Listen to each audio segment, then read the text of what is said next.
இந்த மாதம் தமிழ்நாட்டில் பெரிய வெள்ளம். மிக கவனம்.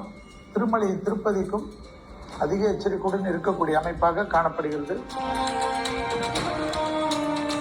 சாதாரண குன்றிலிருந்து இமயமலை வரைக்கும் ஜாக்கிரதையாக இருக்கக்கூடிய மாதமாக ஐப்பசி மாதம் காணப்படுகிறது.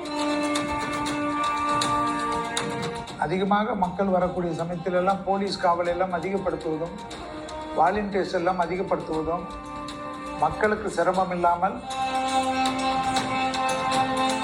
கிரகங்களுக்கு பூர்வ புண்ணிய ஸ்தானத்தினுடான அமைப்பே வீக்காக இருக்கிறதுனால் கன்னியாகுமரியிலிருந்து சென்னை வரை மழை வெள்ள பாதிப்புகள் நிச்சயமாக காணப்படுவதுதான்.